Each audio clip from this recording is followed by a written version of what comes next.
Hello, I'm Amy Harbison, and welcome to Seniors Today, a monthly program produced by the Commission on Aging devoted entirely to issues and interests of Montgomery County seniors.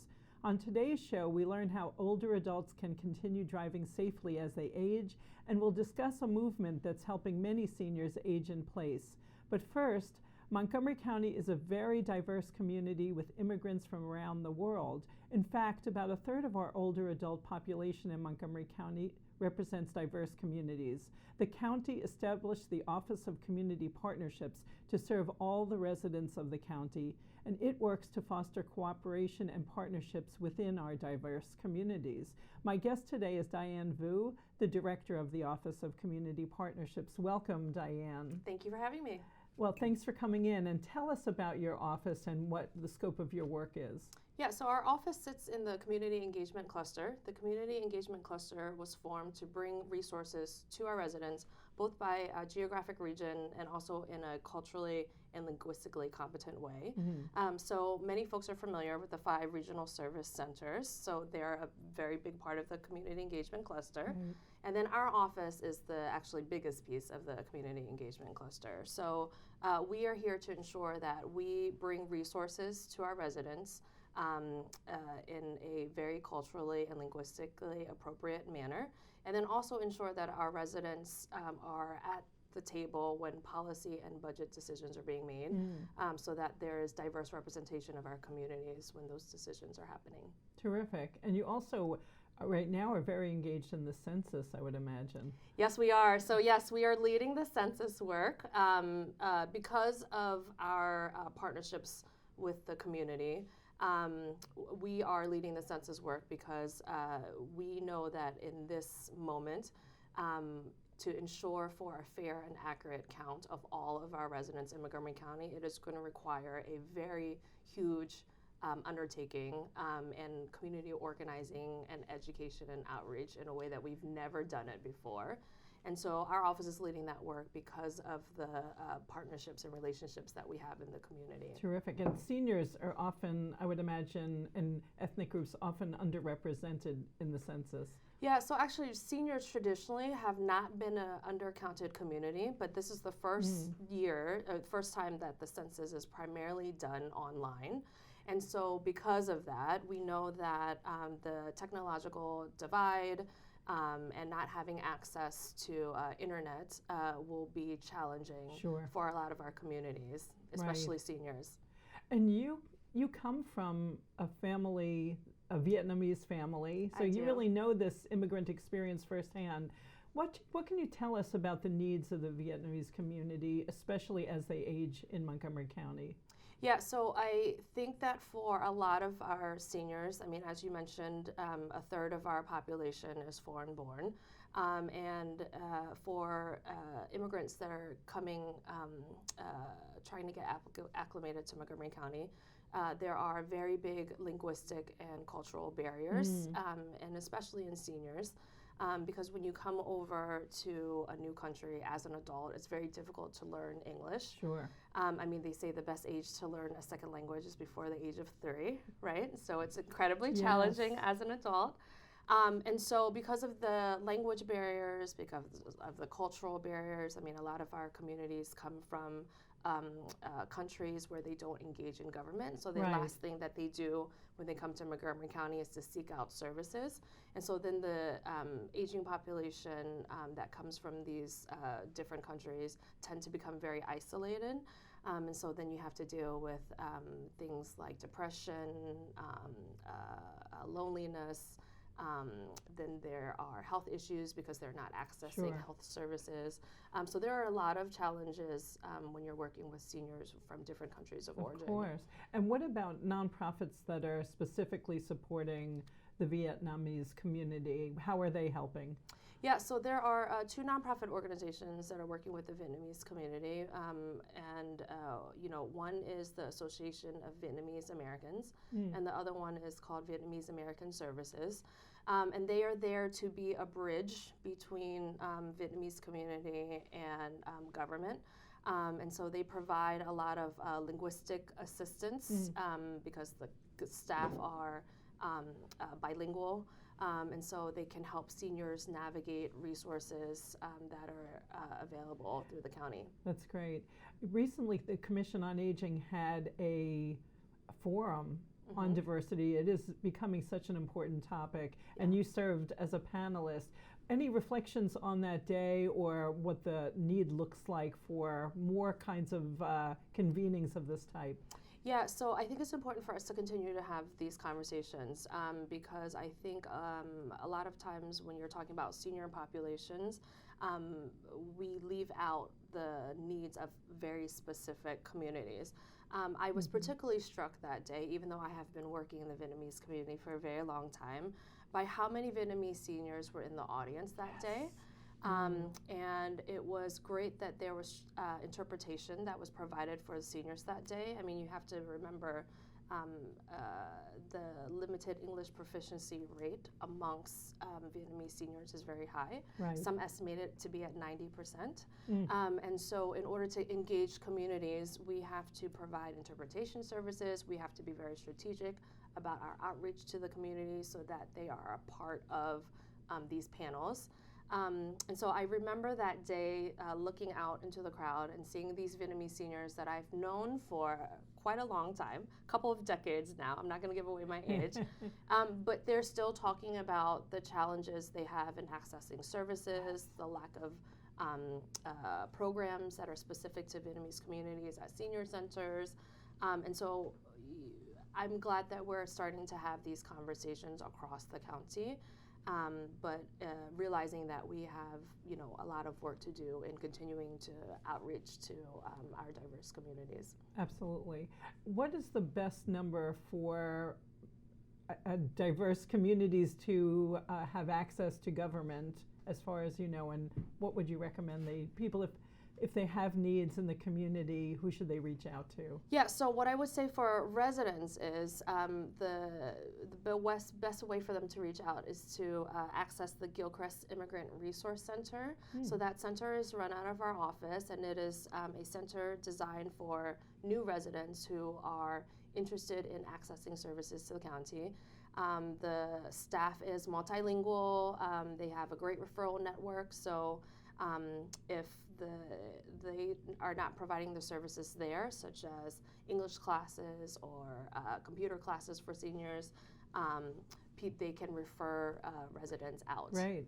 And the phone number is 240-777-4940. Wonderful. Well, Diane, we are lucky to have you in place helping us reach out to communities that have been traditionally underserved, and we hope to have you back soon. Thank you. Thank you so much. Happy to come back very soon. When we return, we will learn about resources for older drivers, so please stay with us.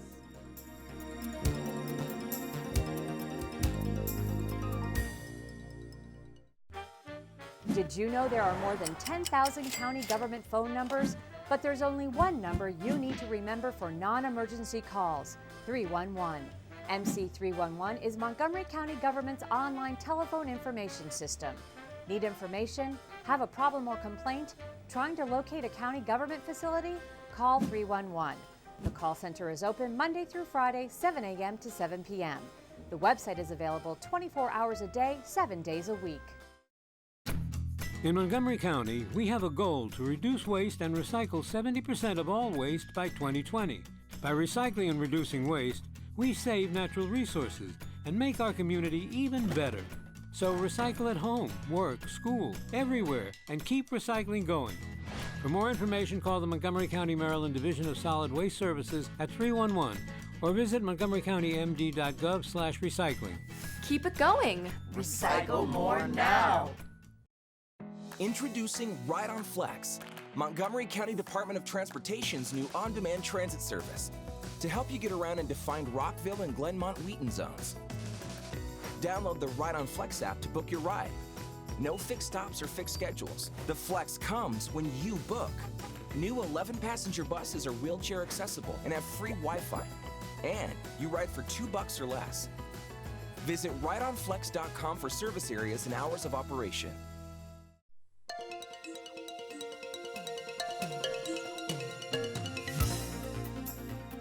Welcome back to Seniors Today. For many older adults, driving represents the ability to maintain connections and to participate in meaningful activities. But changes in vision, reflexes, and cognition can have an impact on safe driving. Joining me to tell us more about safe driving for those 55 plus is Shawn Brennan from the county's Department of Health and Human Services. Welcome, Shawn. Hi.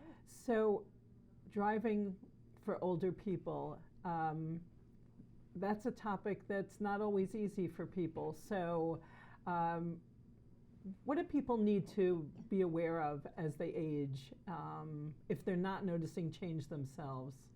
Well, a lot of times we don't notice changes in ourselves, or we don't admit that we're not the best driver out there on the road and everybody else has the problem.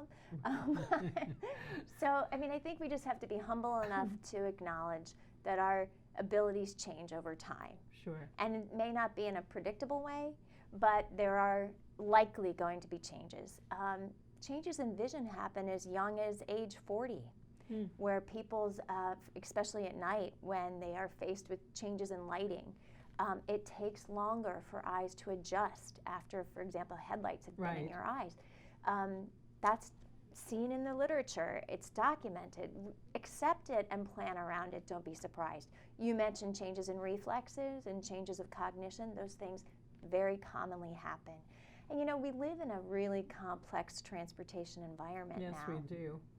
So let's be humble enough to say, I need to do my part and stay educated on what these new changes are in the roads, in the cars that I'm driving, and in my abilities, and make adaptations. Well, what can people do if they want to refresh, let's say, some of their skills, or really want to make sure that they should still be driving? Well, one of the things there are a couple of things that I actually recommend. One is taking advantage of AARP's safe driver classes. These are classroom classes, or you can do them at home and take an online class. Many times the insurance companies will give you a discount if you can prove that you've attended one of these classes. Wow. And since for so many people it's been 40 plus years since they've been in a driver education class, 9 times out of 10 people say, "Ooh, I'm really glad I went. I learned something." They might say, "I only went for the discount on my insurance," but I did learn something. I'm really glad I went. Then there's another program called CarFit, which is an interesting program where you drive your car up to a set place. It could be at a senior center or a community center. And volunteers come up to make sure that you and your car are a good fit, that you're sitting the appropriate distance from the steering wheel, that you've got your mirrors adjusted to minimize blind spots, that you've got your safety belt adjusted the appropriate way. Just little things you might not even think about. You might just jump in the car and go and not even think. But this is sort of optimizing that fit between you and your car. And this is free. These events happen throughout the year. It's called CarFit. That's great. I would imagine that really empowers people to feel like they should still be driving, they can still be driving. What about alternatives to driving if people no longer really feel comfortable or safe being on the road? We do have a complex transportation system. What are the recommendations you would make for people that are no longer feeling comfortable being behind the wheel but want to be socially engaged? Well, there are a lot of options, and the first thing I would say is even while people are choosing to drive most of the time, they should start experimenting with some of the alternatives. So when that day comes, or part of that day, like sometimes people just start driving during fewer hours a day, for example, they already have some familiarity with the alternatives. So of course we have public transportation, which is really a very elaborate system in Montgomery County.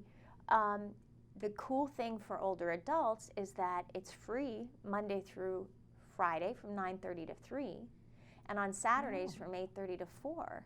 So you don't even have cost as a barrier. You can just hop on that ride-on or Metrobus and, get near where you want to go, if not exactly to where you want to go.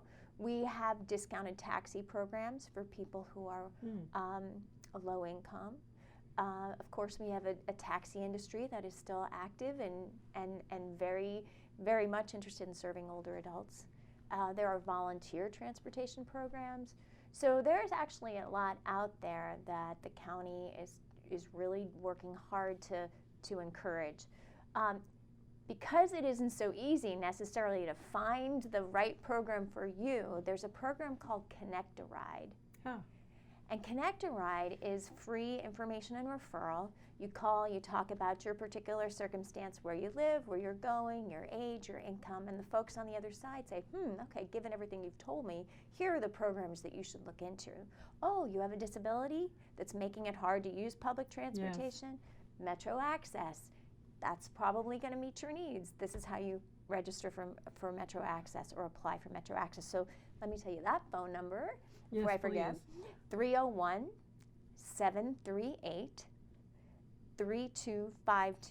And that's Metro Access. That's Connect a Ride, Connect a which Ride. can tell you about Metro Access and can tell you about the volunteer programs, can tell you about the discounted taxi, can tell you about public transportation. They know everything. That's so great because it can be so overwhelming. I mean, I think so many people don't even know the wealth of services that we have, and feeling like someone is the connector to services is really great.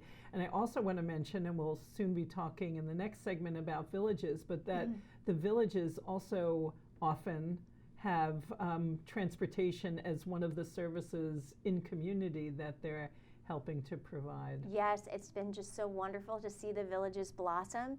Because of that, from a transportation perspective, I'm thrilled because next to driving your own car, just sliding over, being a passenger in a car driven by your neighbor, I mean, that's really the next best thing. It's perfect, and it really makes you feel like you can live in your home and stay. So I know there are a wealth of resources that are out there. Besides the Connect a Ride, which sounds great, is there another place people can go to learn more about safe driving and other important tips for transportation and aging? Sure. Well, you know, the Maryland Motor Vehicle Administration is really looking at this issue of older driver safety. In fact, they created this whole guide that people can see online. It's Maryland's Resource Guide for Aging Drivers. Wonderful. And it's got information about various health conditions and things that you should think about if you've been diagnosed with these health conditions. It talks about some of these classes that I mentioned. It also talks about their medical review process, because there are instances sometimes when really driving at all isn't a good idea, or that you need some kind of a limitation on when you can drive, maybe not at night or maybe not on highways, for example. And so this guide, which is available online, just Google Maryland's Resource Guide for Aging Drivers and you'll find it. Right. That is one example. We talked about AARP, but the Hartford is a company that's put out a lot of materials related to keeping older drivers safe on the road or helping them to transition to alternatives. Wonderful. So the bottom line is, if you want to stay driving, there are ways to stay fresh and current on driving skills. And if you're no longer driving, there are resources to connect you to transportation. So thank you so much. We learned, we learned a lot today, and we look forward to seeing you again. When we come back, we'll explore the concept of villages and aging in place. Stay tuned.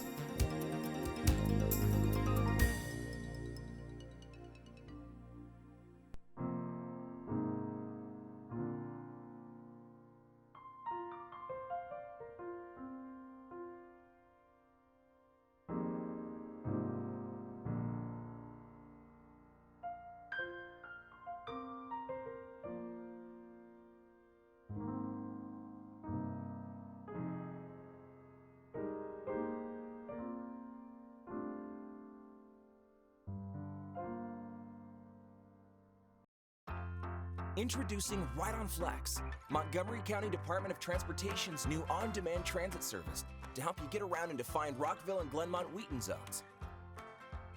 Riding the Flex is easy. Download the Ride on Flex app. Select your pickup and drop-off locations within the zone. And go to your pickup location, a corner near you. And you ride for $2 or less. Visit rideonflex.com for service areas and hours of operation.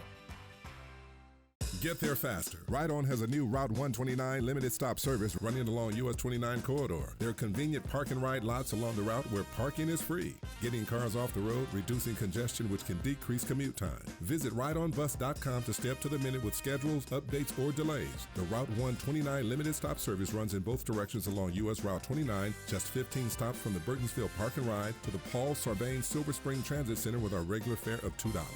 Ride On. Get there faster.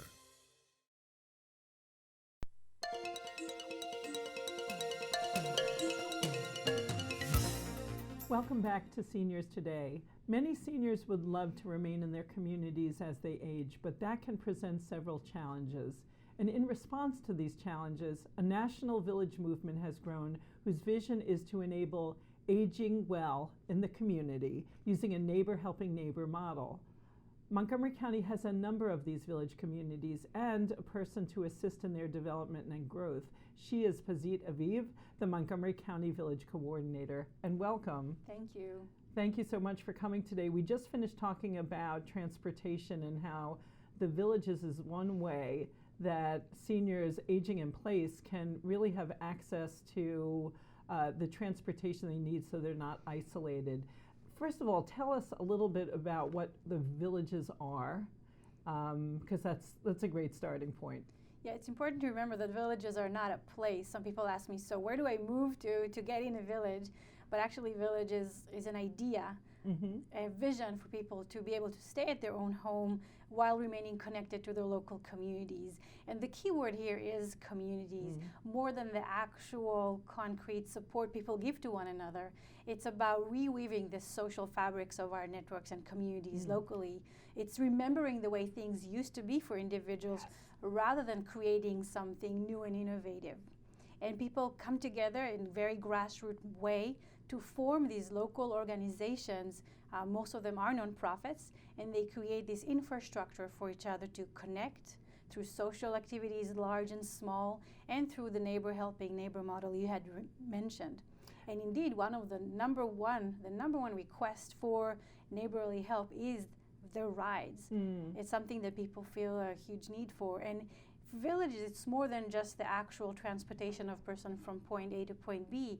It's a neighbor offering that. Yes. Some people say, well, I can get an Uber, but it's not the same. There's two layers to it. There's actual support some people get, but also the connection that they're making while they're doing it. Absolutely. And this is a national movement. This is not specific to Montgomery County, but there are certainly a number of villages here. How many villages do we now have in the county? We now have 27 active villages.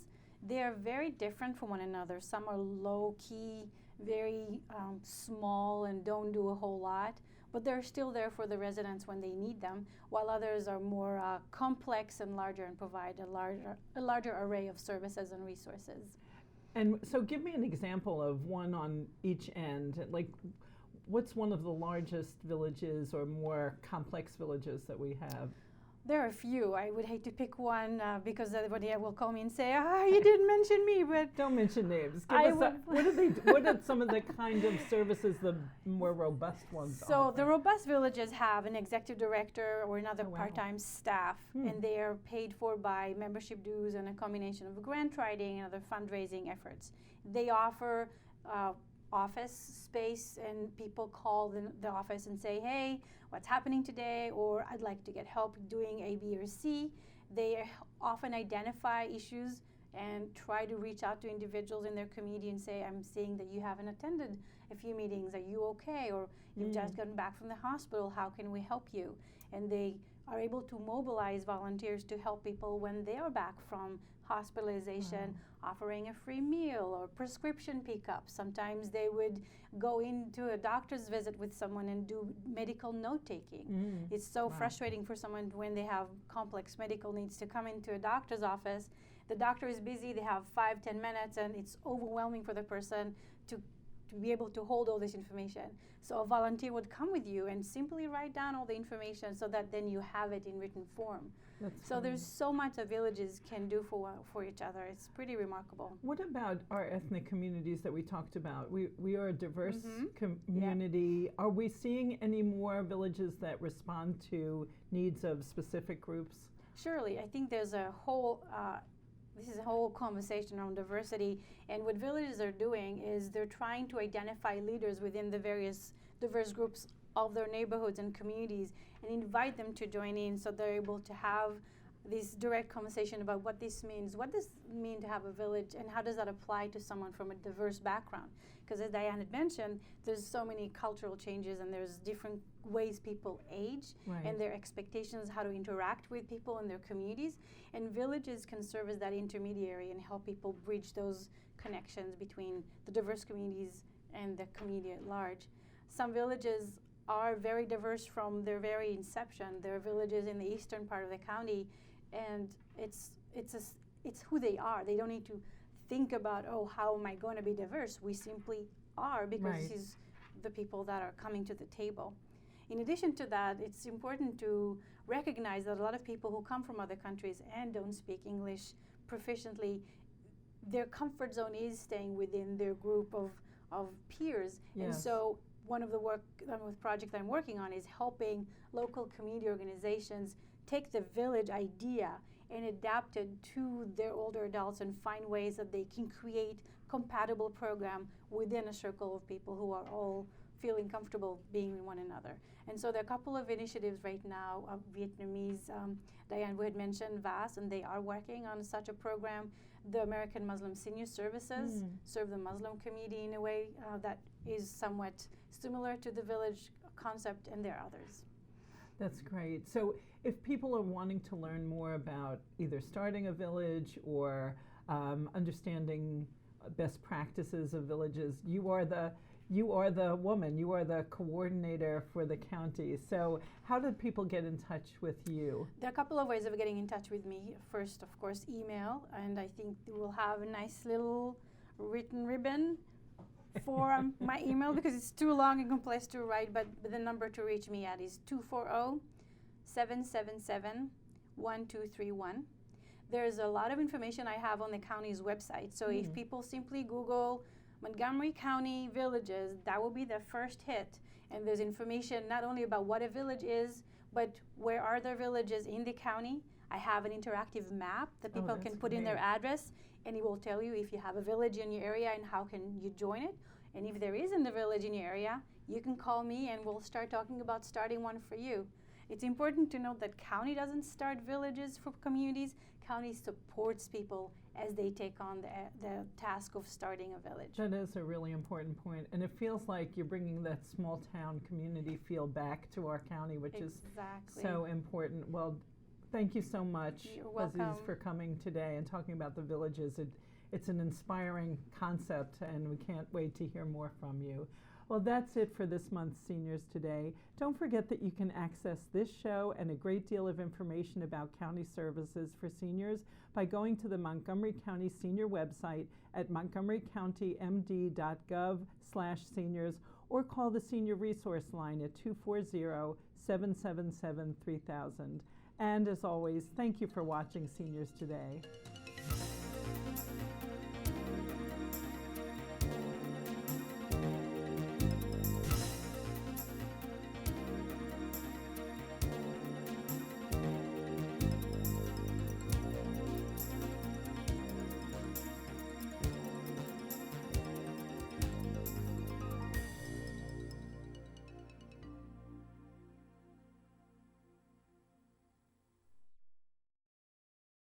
Guess what? I have some news for you. There's free food right there, junk food. You see that truck? Oh, jeez. It's a 2 Michelin star chef. All for free, ladies and gentlemen. All for free. Here we have a panzanella with summer vegetables and pesto. Enjoy. How we doing? Fantastic. So what do you got going on underneath that plate there? This food is really about to be thrown away. Yeah. Bro? Is there something wrong with this food? Where did you get it from? From farmers markets. They put aside the ugly vegetables and the ugly fruits. Carrot top, soft avocados. It was all food that was going to be discarded. Even the drink you had is made from like a little bruised peach. Did it taste a little bruised? Great. It's good. The average person throws away 24 pounds of food a month. That's a lot. Isn't that a lot? Go visit SaveTheFood.com for more information. Thank you. Junk food time!